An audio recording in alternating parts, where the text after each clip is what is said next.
जिंदगी का फलसफा, खुशियाँ रहे या रहे गम की सजा, क्यों बेचैन है हर कोई, जिंदगी का लौट आए, इंसान भी इंसान हो जाए, जो जगे दबी रूह का आज़ू। सुनिए, सो गए क्या? नहीं, नींद नहीं आ रही है। मुझे भी नींद नहीं आ रही है। इस नई कोठी में आए इतने महीने हो गए हैं, इस घर में वो अपनापन महसूस नहीं हो रहा है जो पुराने घर में हुआ करता था। हाँ, मुझे भी यहाँ घुटन महसूस होती है। अरे, आप तो वहाँ हाथी घोड़े बेचकर सो जाया करते थे बिस्तर पर लेटते ही। कोशिश तो मैं यहाँ भी करता हूँ, पर हाथी घोड़े बेचते बेचते आधी रात गुजर जाती है। ये तो आपने बिल्कुल सही कहा जी। जी, आजकल अकेलापन बहुत ही खलता है। पहले कैसे हमारा घर एकदम भरा पूरा घर था, बच्चों की ची पां। अब तो हम जैसे दोनों अकेले ही रह गए हैं। और हमारा आलम, वो भी तो दिन रात घर से बाहर रहता है। सुरैया, आलम अब पुलिस अफसर है, उसके कंधे पर बहुत बड़ी जिम्मेदारियां हैं। और अपनी बन्नू की वजह से घर में कितनी रौनक हुआ करती थी, घर में चहल पहल मची रहती थी। बेटी के घर में होने से एक खुशनुमा माहौल होता है। वैसे भी बेटियां माँ बाप के लिए बहुत बड़ा सहारा होती हैं। और जिम्मेदारी भी अच्छी तरह से निभाती हैं। और नहीं तो क्या। तुम्हें याद है जब तुम बीमार थी तो कैसे उसने अपने घर का सारा कामकाज संभाल रखा था, और अपनी पढ़ाई पर भी पूरा ध्यान देती थी वो। जी सुरैया, इसका भी इलाज है। मैं तो कहता हूँ कि आलम की शादी कर देते। आलम की शादी? जी, आपने तो मेरे मुंह की बात छीन ली। मैं तो कई दिनों से आपसे ये बात करना चाहती थी और इस बाबत सोच भी रही थी। ये जो अकेलापन है ना, वो अब बर्दाश्त नहीं होता। फिर आलम से इस बारे में बात क्यों नहीं करती? आलम से क्या बात करनी? अरे बेगम, हाँ और ना की कोई बात नहीं है। अगर आलम ने कोई लड़की पसंद कर रखी हो तो हम उसके लिए इधर उधर लड़की तलाशते रहें, और वो एक दिन लड़की लाके दरवाजे पे खड़ी कर दे और कहे, अम्मी ये रही आपकी दुल्हन। हाय अल्लाह, वो ऐसे कैसे कर सकता है? क्यों नहीं कर सकता? अरे आजकल के बच्चों का कोई भरोसा नहीं। किसी भी शादी के महकमे में जाकर अपनी शादी निपटा सकते हैं। वैसे इसमें कोई बुरी बात नहीं है। नहीं नहीं नहीं नहीं, मेरा आलम ऐसा नहीं कर सकता। अरे ठीक है, आपका आलम ऐसा नहीं कर सकता। अरे, तुम अभी तक तैयार नहीं हुई? दफ्तर नहीं चलना है क्या? नहीं, आज मेरी डॉक्टर से मुलाकात है, मुझे वहां जाना है। क्यों, सब खैरियत है? कुछ खास नहीं, निस्वानी मसला है, तुम नहीं समझोगे। अब मैं डॉक्टर से मुलाकात के बाद लंच पे तुमसे मिलती हूँ। देखो, कोई खास बात है तो मैं चलता हूँ। मैंने कहा ना, कोई खास बात नहीं है। तुम खामखा परेशान हो रहे हो, बेफिक्र होके दफ्तर जाओ। अरे, अब ये क्या बदमाशी है? अरे, ये बदमाशी कहाँ है? ये तो मोहब्बत है। अगर आपका बस चले ना तो ये मोहब्बत दिन भर चलती रहे। भाई, हम तुम्हारे आशिक हैं और जिंदगी भर इश्क फरमाते रहेंगे। जनाब, अब आप मेहरबानी करके तशरीफ ले जाएंगे, आपको देर हो रही है। अरे हाँ, अच्छा याद दिलाया। भाई, इदारे के सरबराह के पहुंचने से पहले मेरा पहुंचना बहुत जरूरी है। शुक्रिया। चलो, खुदा हाफिज। हाँ, खुदा हाफिज।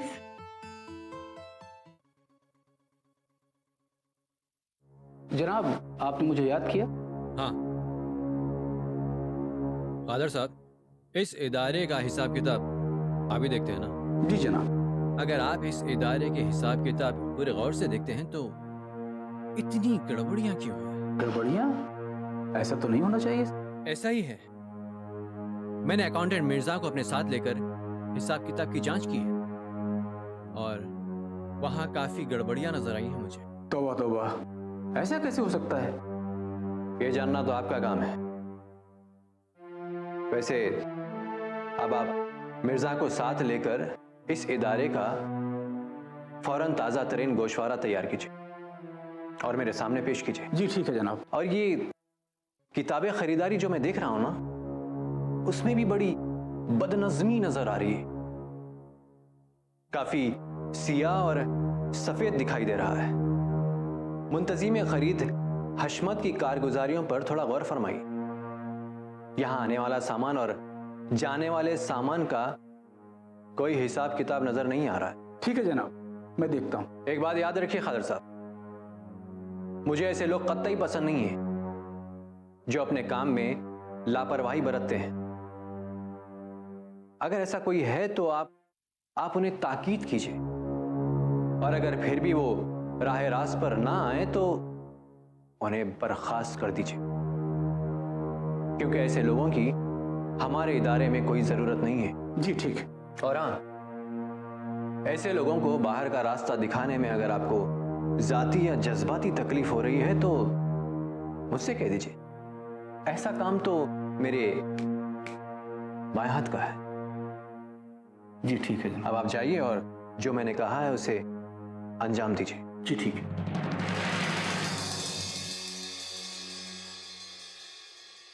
कादर साहब, ये अफजल मियाँ का रवैया कुछ ठीक नहीं लग रहा।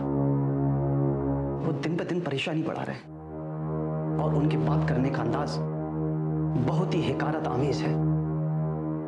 जी हाँ, अगर वो यहाँ के निज़ामी आला सरबराह के दामाद हैं तो हम भी यहाँ के पुराने मुलाजिम हैं, हमारी भी कोई इज्जत है। वो हम लोगों से ऐसे बात करते हैं जैसे कि हम इस इदारे में कोई नमक हलाल नहीं बल्कि नमक हराम हो। ऐसी बात बिल्कुल मत कीजिए मिर्जा साहब, ऐसी तोहमत आप पर कोई नहीं लगा सकता। तोहमत तो वो सीधे नहीं लगा रहे बल्कि इशारों से लगा रहे। जी हाँ, हिसाब किताब के बारे में ऐसे सवाल जवाब करते हैं जैसे कोई थानेदार चोर से पूछताछ करता है। अब आप ही बताइए, हम चोर हैं क्या?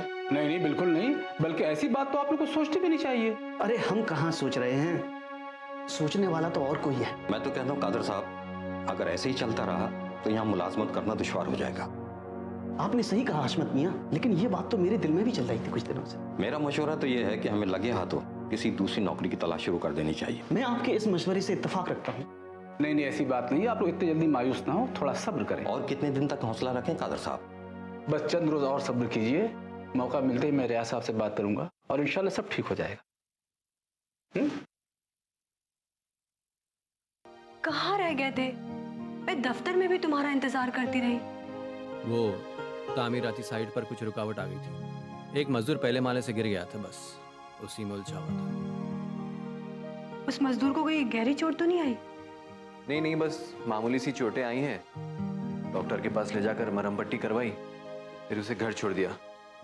उस मजदूर का सदर थोड़ा सा उलझन पैदा कर रहा था, लेकिन अभी सब ठीक है। तुम डॉक्टर के पास गई थी, क्या बोला उन्होंने? डॉक्टर ने कहा कि मुझे अब अपना खास ख्याल रखना होगा। हाँ, ये बात तो ठीक कही, उनको हमेशा अपना ख्याल रखना चाहिए। डॉक्टर ने ये भी कहा कि अपने शौहर से कह दो कि वो तुम पे अब खास तवज्जो दिया करे। उनको कहना था मैं हमेशा तुम्हारा ख्याल रखता हूँ और हमेशा खुश भी रखता हूँ। उन्होंने मुझे ये भी हिदायत दी कि मैं हमेशा खुश रहा करूं। हाँ, ये बात तो ठीक बोली। खामा बेकार में सोचने से कोई फायदा नहीं। फालतू की बातें सोचा मत करो, हमेशा खुश रहो। ये क्या, यहाँ तुम्हारी बीमारी की बात हो रही है और तुमको हंसी सूझ रही है? हंसू नहीं तो और क्या करूं? डॉक्टर ने मुझसे ये भी कहा कि तुम्हारे शौहर अब्बा बनने वाले हैं। क्या? सच में? हाँ। पक्का? मैं बाप बनने वाला हूँ? जी हाँ, और यही खुशखबरी देने के लिए मैं बेताबी से तुम्हारा इंतजार कर रही थी। अब सुनो, जो मैं कहने वाला हूं वो कान खोलकर सुनो। अब से तुम घर का कोई काम नहीं करोगी, दफ्तर नहीं जाओगी और अपने होने वाले बच्चे का खास ख्याल रखोगी, समझी? जो हुकुम मेरे आका। अफजल, पर मुझे एक और खास बात करनी। हाँ हाँ बोलो ना। कादिर चाचा ने अब्बू से इदारे के मुलाजिमों के साथ तुम्हारे बर्ताव के बारे में कुछ बात की है। क्या कहा उन्होंने? उन्होंने कहा कि तुम मुलाजिमों के साथ ठीक से पेश नहीं आते हो, उन्हें डांटते हो, फटकारते हो और उनकी बेइज्जती करते हो। तो ये सब कहा उन्होंने? देखो अफजल, जहाँ तक कादिर चाचा का सवाल है तो वो इदारे के सबसे पुराने मुलाजिमों में से एक है, बल्कि उन्हें मुलाजिम कहना भी गलत होगा। वो तो यहाँ के सबसे पुराने हैं, अब्बा के दाएं हाथ की तरह हैं। उन्होंने बचपन में मुझे गोद खिलाया है। अब्बू ने उन्हें अपने छोटे भाई का दर्जा दिया है।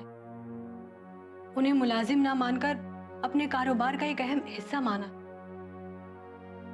और कादिर चाचा ने हमेशा इदारे के भले के बारे में सोचा है।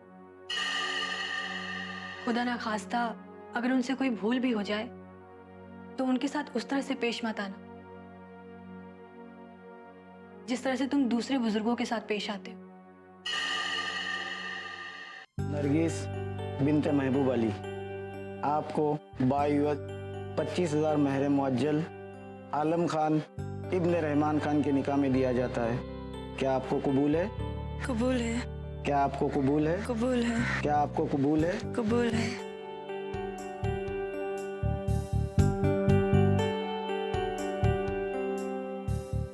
औज़ु बिल्लाहि मिनश शैतानिर रजीम, बिस्मिल्लाहिर रहमानिर रहीम। आलम खान इब्न रहमान खान नरगिस बिनते महबूब अली को महबूब अली की वकालत में सलीम अली की गवाही में हाजिर मजलिस की मौजूदगी में बाइवज़ महर 25,000 रुपये सिक्के रायचतुल वक्त आपको निकाह में दिया जाता है। कहिए कि मैंने कबूल किया। कबूल है। क्या आपको निकाह कबूल है? कबूल है। क्या आपको कबूल है? कबूल है।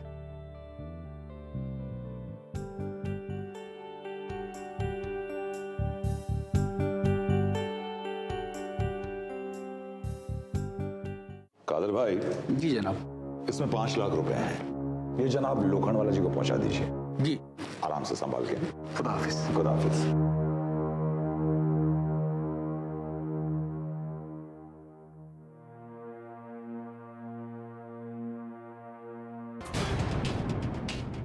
चोर चोर पकड़ो पकड़ो पकड़ो, थैला लेकर भागा। चोर चोर चोर चोर पकड़ो पकड़ो, थैला लेकर भागा चोर। हेलो। हाँ कादर भाई फरमाइए। क्या ये सब कैसे हो गया कादर भाई? आप एक काम करिए, आप सीधे दफ्तर पहुंचिए अभी। अफजल मियां, आप फौरन मेरे हुजरे में तशरीफ ले आइए।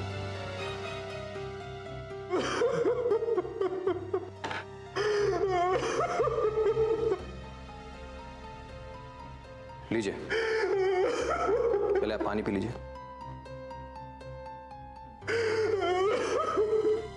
कादर भाई रोइए मत, कादर भाई मत रोइए।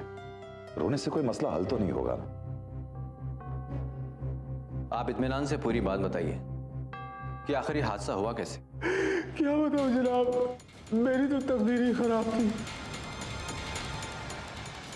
मैं लोखंडवाला साहब के मकान के जीने पर जा रहा था, इतने में अचानक किसी ने ऊपर से मेरे ऊपर कुछ फेंका और वो मेरी आंखों में पड़ा। मेरी आंखें जलने लगी और वो शख्स लपक कर आया और बैग लेकर भाग गया। मैंने बहुत शोर भी मचाया लेकिन वहां कोई नहीं आया। अफजल मियां, अब तुम्हारी क्या राय है इस बारे में? अब्बू, इस हादसे के बारे में हमें थाने में शिकायत दर्ज करानी होगी। लेकिन उससे तो बहुत तकलीफ हो सकती है। कल को श्रोता लोग ये भी पूछेंगे कि ये इतने सारे पैसे आए कहां से, किसको देने जा रहे थे, क्यों देने जा रहे थे, वगैरह वगैरह। कैसे होगा ये? अब्बू, इस बारे में आप फिक्र मत कीजिए, उन्हें मैं संभाल लूंगा। लेकिन शिकायत तो दर्ज करानी ही होगी। जैसा तुम मुनासिब समझो। मैं खादर चाचा को लेकर थाने जाता हूँ। मैं भी चलूं आप लोगों के साथ? नहीं अब्बू, फिलहाल आपकी जरूरत नहीं है। मैं खादर चाचा को लेकर जाता हूँ। आइए। खुदा हाफिज। खुदा।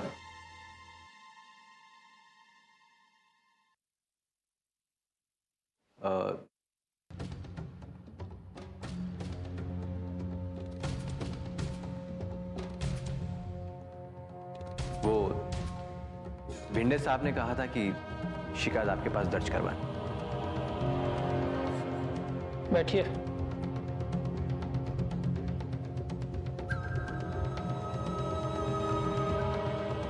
किस बात की शिकायत दर्ज कराना चाहते हैं? मैं 5 लाख रुपए लेकर जा रहा था, एक गुंडे ने मेरी आंखों में कुछ फेंक दिया और थैला मेरे हाथ से लेकर भाग गया।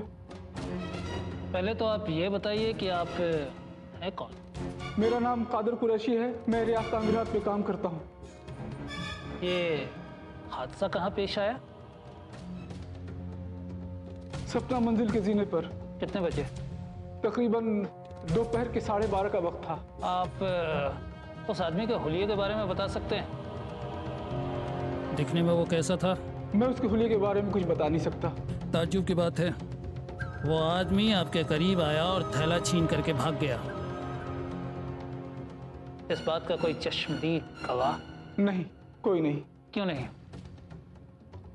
क्योंकि बदकिस्मती से उस जीने पर मैं ही अकेला था। वो थैला किस रंग का था? काले रंग का था। 5 लाख रुपया लेकर कहाँ जा रहे थे? लोखंड वाला साहब को मैं देने जा रहा था, जो उसी मंजिल में रहते हैं। आपके पास इतना रुपया कहाँ से आया? वो रुपया इदारे का था। ऐसा क्या काम करता है आपका इदारा जो इतनी बड़ी रकम नकद में दे रहा था?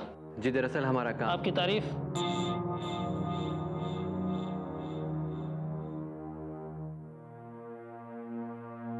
जी मैं अफजल खान।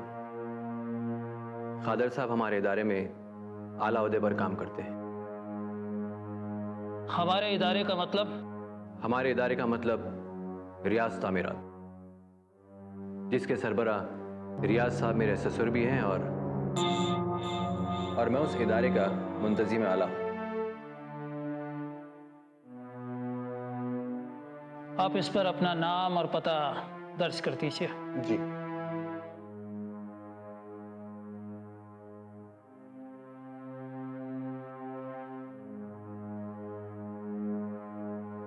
लीजिए जनाब। अब आप जा सकते हैं। शुक्रिया जनाब।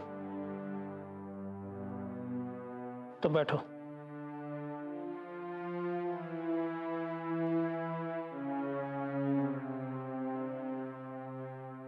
तुम्हें किसी पे शक है?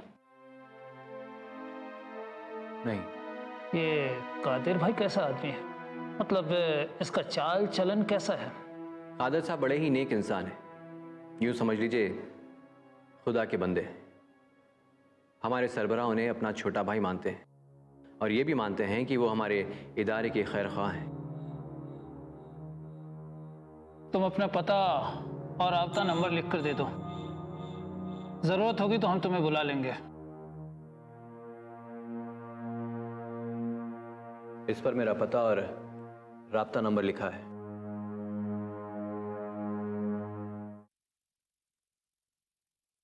आ गए आप लोग? मैं कब से इंतजार कर रही थी, बहुत देर लगा दी। अचानक कंस्ट्रक्शन साइट पे जाना पड़ा, बस उसी में उलझ गए थे। अच्छा, आज तुम्हारी डॉक्टर से मुलाकात थी ना? क्या कहा उन्होंने? जच्चा बच्चा सब खैरियत है ना? बच्चा नहीं, बच्चे। क्या? हाँ, बच्चा नहीं, बच्चे, जुड़वा। आप दो बच्चों के नाना बनने वाले हैं। शुक्र है परवरदिगार का, आज हम निहायत ही खुश हैं सुनकर। अब तो इस घर में 2 नन्हे बच्चों की किलकारियां गूंजेंगी। हाँ, सुभान अल्लाह बेटी, सुभान अल्लाह।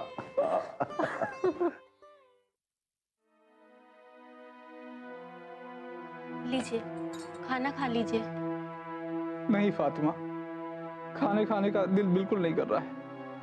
जो हुआ उसका अफसोस तो बहुत है, पर ये तो होनी थी। जो हो गई, और होनी किसी के साथ भी हो सकती है। आपने जानबूझकर रियाज भाईजान के रुपए नहीं गवाए। वो तो ठीक है, पर देखिए, आप पहली बार तो इदारे के पैसे लेकर नहीं गए, आपने सैकड़ों बार ये काम किया है और आज तक आपसे कोई गलती नहीं हुई है। खुदा के वास्ते आप खुद पर ये इल्जाम लेना बंद कर दीजिए। चलिए, अब खाना खा लीजिए। तुम कहती हो फातिमा तो मैं खा लेता हूँ,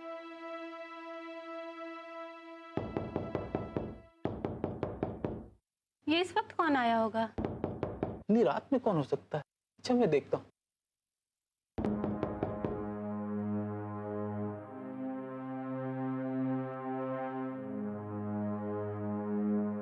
आप? हाँ, हमें आपके घर की तलाशी लेनी है। तलाशी? जी। शांताराम जी। तुम इस कमरे में देखो, मैं अंदर तलाशी लेता हूँ। जी। हाँ? लेकिन साहब, फातिमा ये सब क्या हो रहा है? साहब मेरी बात तो सुनिए। आप लोग किस बात की तलाशी ले रहे हैं? साहब, भाई साहब ये आप क्या कर रहे हैं? समझ में नहीं आ रहा। शांताराम, शांताराम, ये सब बंद करो, इधर आ जाओ। मिल गया। ये क्या है? ये बैग? ये तो वही बैग है। हाँ। लेकिन ये यहाँ कैसे? यही तो हम जानना चाहते हैं कि ये बैग यहाँ आया कैसे। साहब इसके बारे में मुझे कुछ भी पता नहीं। बखुदा मैं बिल्कुल सच बोल रहा हूँ। हाँ साहब, हमें नहीं पता ये बैग यहाँ कैसे आया। आपको जो कुछ भी कहना है थाने में चल के कहिए। चलिए। चलो। फातिमा तुम बिल्कुल घबराओ नहीं, मैं आता हूँ। चलो। घबराओ नहीं, कुछ नहीं होगा।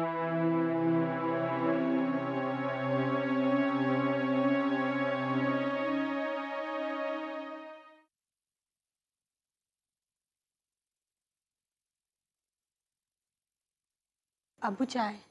ले रहा हूँ।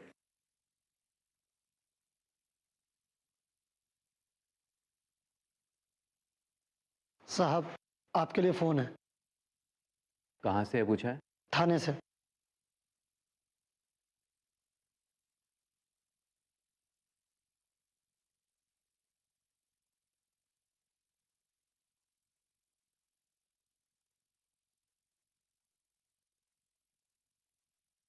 फरमाइए।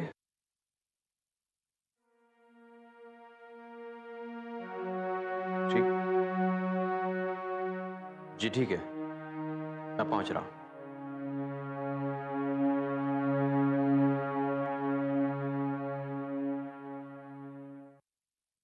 अब्बू, थाने से फोन था, मुझे फौरन बुलवाया है। किस लिए? वो हमारे 5 लाख रुपए जो लुट गए थे, वो रकम कादिर चाचा के घर से बरामद हुई। क्या? ये तुम क्या कह रहे हो? हाँ अब्बू, मुझे भी इस बात पर यकीन नहीं हुआ। कोई कुछ बताएगा कि आखिर हुआ क्या है? अब्बू बाद में तुम्हें तफसीली बता देंगे। मुझे जल्दी जाना होगा, चलता हूँ।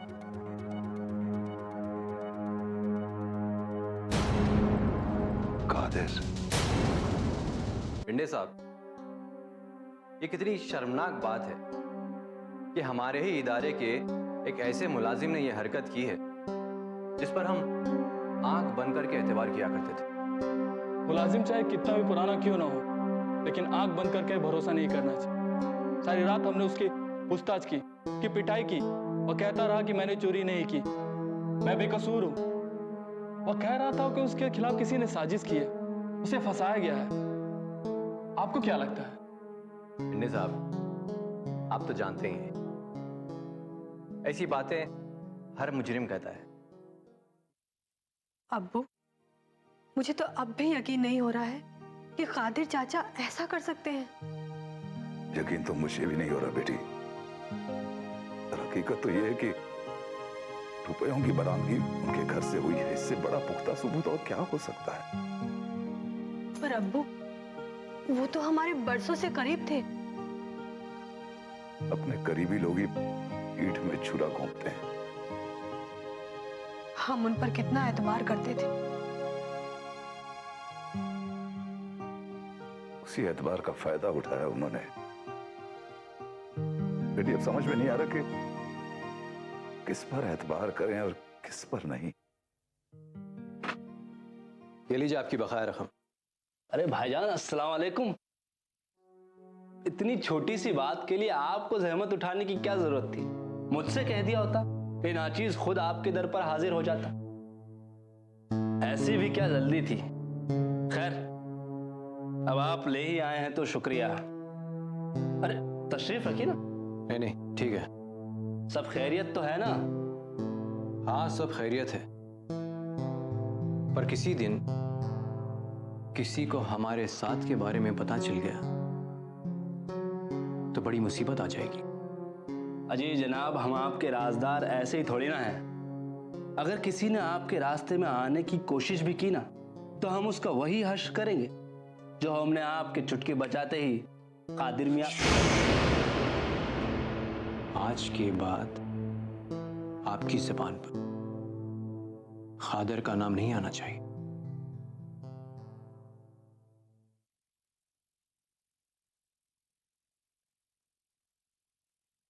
माफ कीजिएगा जनाब, क्या बात है? आपके लिए रिया साहब का फोन कई बार आ चुका है। अचानक से जीनत बेगम की तबीयत खराब हो गई थी और रिया साहब उन्हें लेकर अस्पताल गए हैं। ठीक है।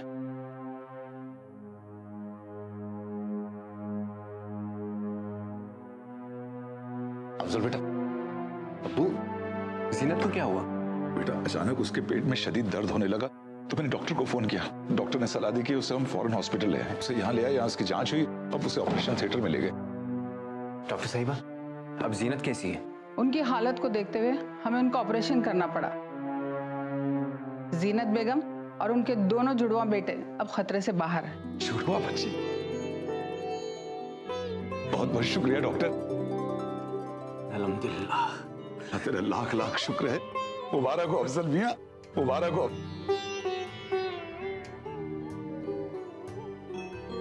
कैसी हो? अरे अरे रे रे रे रे रे रे रे रे रे रे। जानते हो देखो कौन आया है। आज मैं कितना खुश हूँ। तुम्हारे नाना जान आए हैं। नाना जाना, तुम्हारे नाना जान आए हैं। ये देखो कौन आया है, ये तुम्हारे अब्बा हुजूर हैं। हाँ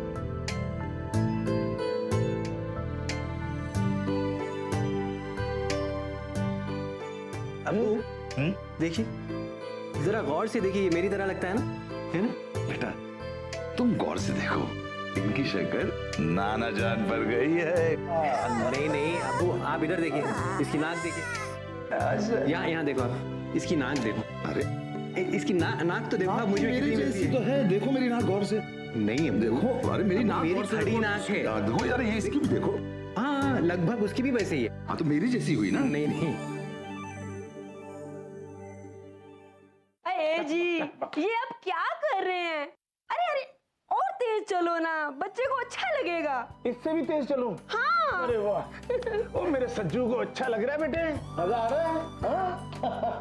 टकबक टकबक टकबक टकबक टकबक टकबक टकबक टकबक टकबक टकबक टकबक टकबक टकबक टकबक टकबक टकबक। अरे सज्जू बेटा आजा मेरे हाँ बेटा। अरे तेरे दद्दा जान अगर थोड़ी देर तक और घोड़ा बने रहे ना, तो तेरी दादी अम्मी को उनके पूरे जिस्म की मालिश करनी पड़ेगी। हाँ क्यों? अगर तेरे दादा जान की तेरी दादी अम्मी मालिश नहीं करेगी तो उनका जिस्म अकड़ जाएगा। तो फिर जानता क्या होगा? क्या होगा दादी? ऐसे झुके झुके भागते हुए चोरों को कैसे पकड़ेंगे तेरे दद्दा जान? सज्जू बेटा, चलो आपके सोने का वक्त हो गया है। नहीं बेटा, तुम्हारे अब्बू के आने का वक्त हो गया है। तुम्हें सोया हुआ नहीं पाएंगे तो नाराज हो जाएंगे। मुझे वो खेलने दो ना। मेरी बात सुनो, चलो यहाँ से। दादा जान और दादी अम्मी को आराम करने दो। सज्जू बेटा, क्या हो रहा है? आप अपनी अम्मी जान की बात क्यों नहीं सुन रहे हैं? मुझे अभी खेलना है। देखो बेटा, दादाजी थक गए हैं और उन्हें नींद भी आ रही है। इधर आओ। अच्छे बच्चे जो होते हैं वो जिद नहीं किया करते। हाँ? अच्छे बच्चे जिद करते। सुनिए, उठिए, 10 बज गए, दफ्तर नहीं जाना क्या? रात भर तुम्हारे बच्चे सोने नहीं देते और सुबह सुबह तुम सर पर आकर बैठ जाती हो। भाई सुस्ती छा जाती है दिन भर, ऑफिस में नींद आने लगती है फिर। आहा, और तुम्हें क्या लगता है मैं सारा दिन घर पर बैठे बैठे खराटे भरती रहती हूँ? तो और क्या करती हो? जनाब, आपके दोनों नवाबजादों को नहलाने, धुलाने, खिलाने और स्कूल ले जाने में सारा वक्त कैसे गुजर जाता है ना, पता ही नहीं चलता। अगर मुझे मालूम होता कि अपने इदारे की नाज़िम आला घर पर बैठकर आया बन जाएगी, तो खुदा कसम मैं कभी शादी ना करती। शिकायत कर रही हो या मजाक? अम्मी, अरे। अबू, क्या कर रहे हो ये सवेरे सवेरे? बदमाश हो तुम लोग, अभी तक यही हो? ये लोग तैयार नहीं हुए? तुम लोग अभी तक मदरसा नहीं गए? तू इधर आ, बदमाश। अरे तू आजा आजा मेरे पास। ये क्या किया अबू? मुंह गंदा कर दिया, कुल्ले भी नहीं किया और मुंह गंदा कर दिया। ओ हो, तू तो पूरा अपनी अम्मी पर गया है। जा साफ कर दिया। चलो बहुत देर हो गई है। अच्छा सुनो, तुम दोबारा सो मत जाना, मैं इन्हें छोड़कर आती हूँ। चलो। अचानक बिल्कुल नहीं, ये तो काफी अरसे से चल रहा है। वैसे मुझे पता नहीं था कि आप मुझे अपनी मोहब्बत की जाल में फंसा कर ना यूं इतने लंबे अरसे तक मुझसे ये छुप छुप कर मिलते रहेंगे, वरना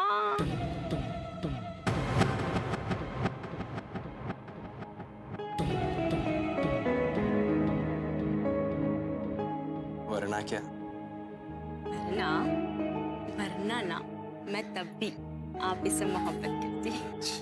अच्छा मैं क्या कह रही थी, तो आप हमारे प्यार का इजहार जीनत के सामने कब करेंगे और हमारी शादी की बात उससे? मैं सोच रहा हूँ जैसे ही जीनत के अब्बू हज से वापस आ जाते हैं तो एक साथ बाप बेटी से बात कर लूंगा। हाँ?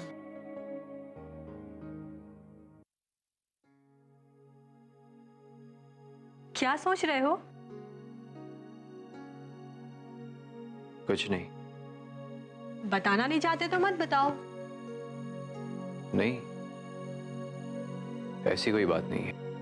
वैसे भी तुम्हारे पास फुर्सत कहाँ है मेरे बारे में सोचने के लिए? पता नहीं किन ख्यालों में खोए रहते हो हर वक्त।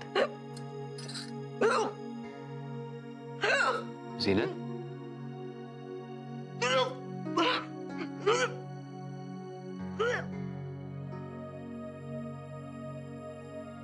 क्या बात है? तुम्हारी तबीयत तो ठीक है ना? हाँ मैं ठीक हूँ। फिर ये खैर? अरे बाबा, माँ बनने के दिनों में ऐसा अक्सर होता है। तुम हामिला हो और तुमने मुझे बताया नहीं? अब बताने से क्या होता? क्या मैं पहली बार माँ बन रही हूँ? और वैसे भी तुम्हें कौन सा मेरा ख्याल रहता है?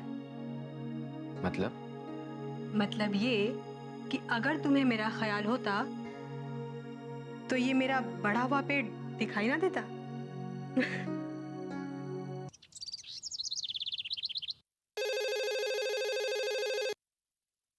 फरमाइए।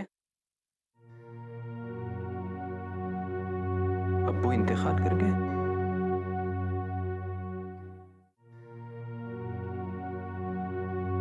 इन्ना लिल्लाहि व इन्ना इलैहि राजिऊन।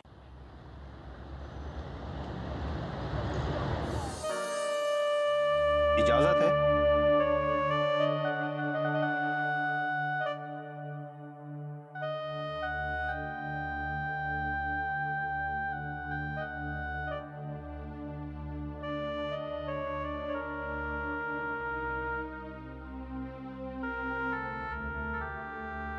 जी इजाजत है।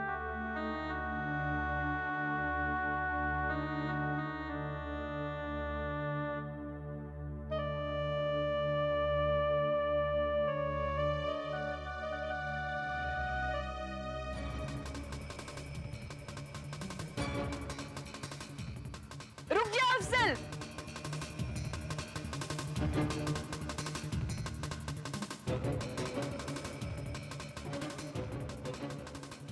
क्या कर रहा था? ऐसे पाक और खुदा परस्त इंसान को एक नापाक और बेगैरत इंसान कंधा नहीं दे सकता। तू इन्हें नहीं छू सकता।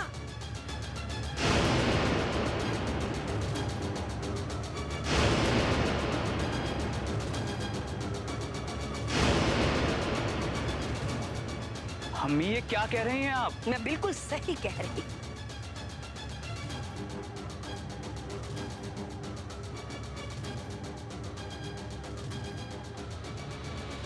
अगर इस बेगारत ने तेरे अब्बू के जनाजे को कंधा दिया तो उनकी रूह को कभी भी सुकून नसीब नहीं होगा।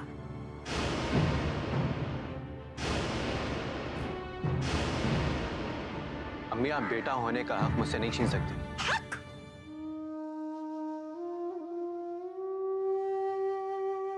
किस बात का हक? कौन सा हक? अम्मी, बेटा होने के नाते ये मेरा हक बनता है। बेटे होने का फर्ज निभाया है तूने कभी? तेरी माँ जब जिंदगी और मौत के बीच में तड़प रही थी तब तूने अपना फर्ज निभाया था? तेरे छोटे भाई बहन, उनके लिए तूने अपना फर्ज निभाया नहीं ना? हम किस हाल में जी रहे हैं? जी रहे हैं या मर रहे हैं? तूने कभी ये जानने की जहमत की? बड़ा आया अपना हक रिश्ता। देखिए अम्मी, आप मुझे मेरे हक से महरूम नहीं कर सकती।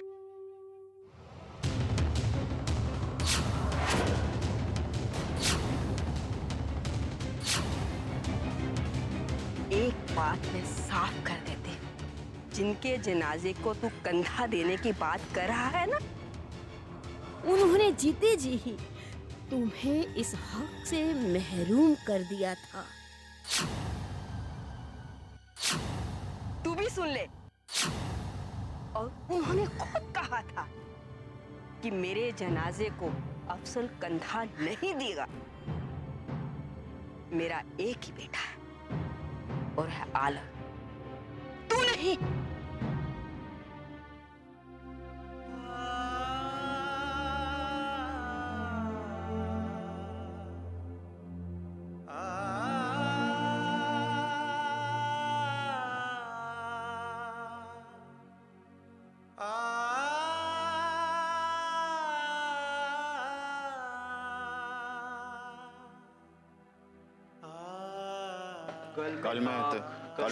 शहादत अशहदु ला इलाहा इल्लल्लाह मुहम्मद रसूलुल्लाह। कलमे पाक, कलमे शहादत, अशहदु ला इलाहा इल्लल्लाह अशहदु अन्ना मुहम्मद अब्दुहु।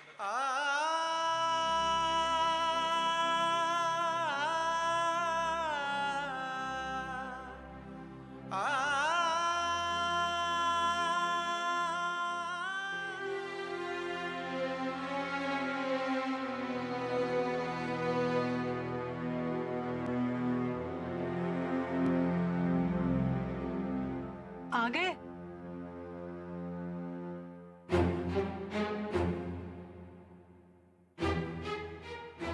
अफजल,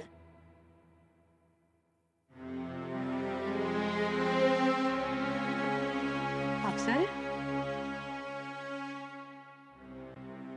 अफजल, क्या हुआ? तुम बहुत उदास लग रहे हो। अफजल,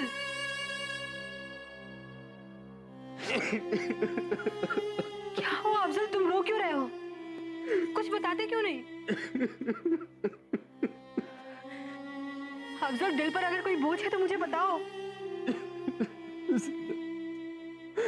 मेरे अब्बू नहीं रहे। तुम्हारे अब्बू नहीं रहे? ये तो वाकई अफसोस की बात है। तुम अपने आप को संभालो, हम अभी तुम्हारे घर चलते हैं। कोई पता नहीं क्यों? जैसे ही खबर मिली थी मैं वहां गया था, लेकिन अम्मी ने मुझे जनाजे तक को छूने नहीं दिया। लेकिन क्यों अफजल?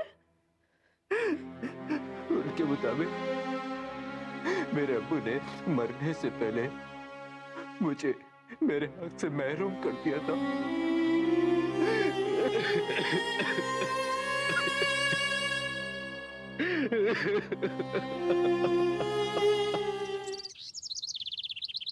अस्सलाम वालेकुम अफजल भाई।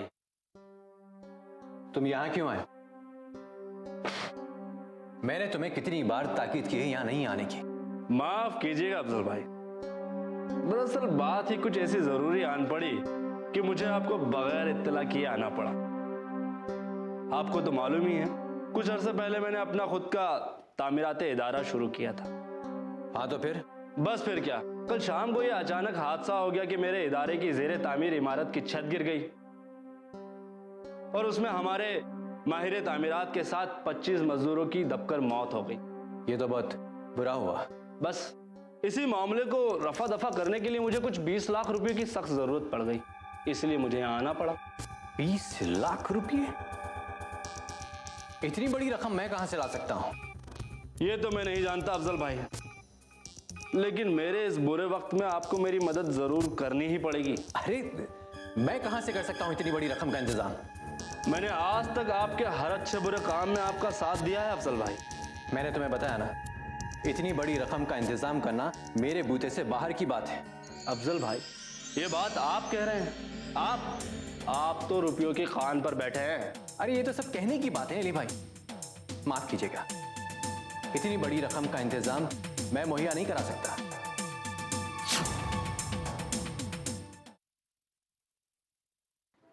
जीनत, जीनत देखो अब्बू आ गए। अस्सलाम वालेकुम अब्बू। वालेकुम सलाम, कैसी हो बेटी? मैं ठीक हूँ। आपका हज का सफर कैसा रहा? अल्लाह के रहमो करम से सब कुछ अच्छा रहा, किसी किस्म की कोई तकलीफ नहीं हुई।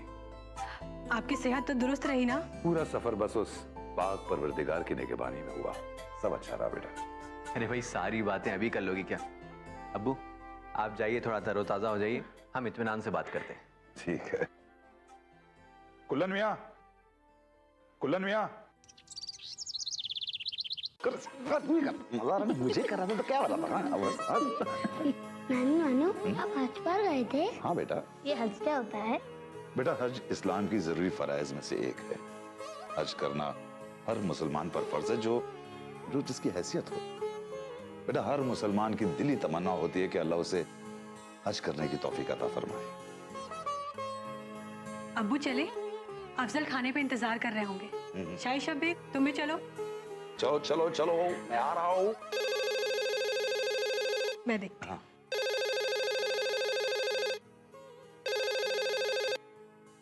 फरमाए।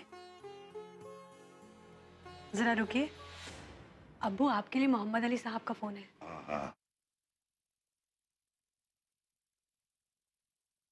फरमाए मोहम्मद अली साहब।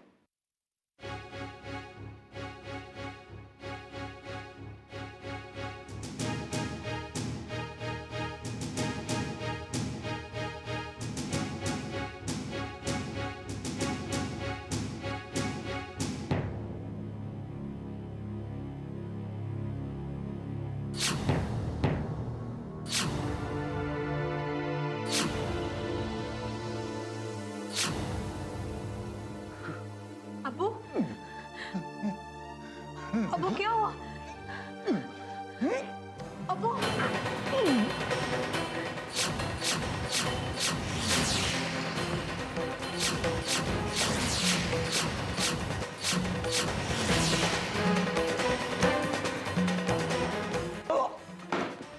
अब्बू, अफजल, अब्बू, अब्बू क्या हुआ? अफजल, अफजल को बुला।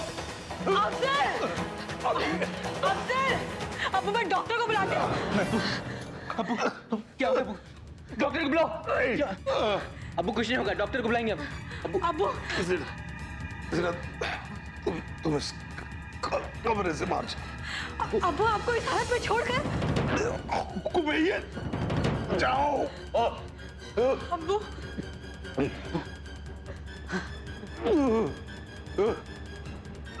अब्बू मैं तुम्हारी हकीकत से वाकिफ हो गया हूँ।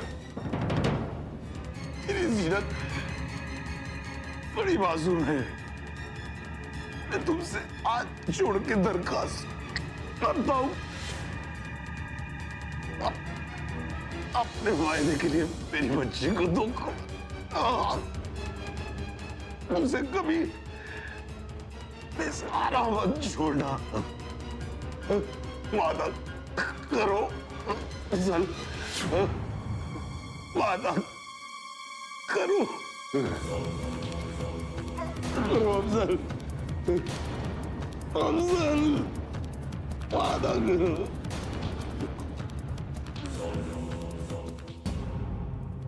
अब्बू अब्बू अब्बू जिनत जिनत अबू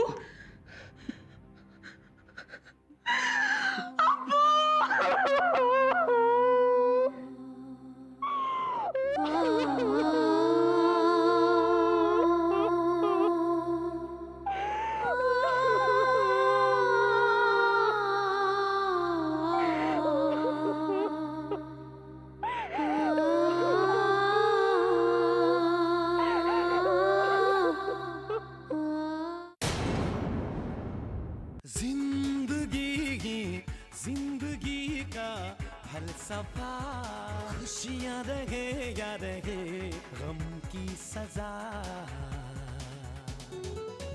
क्यों बेचैन है हर कोई पल पल हर पल खुशियों की एक वजह सुकून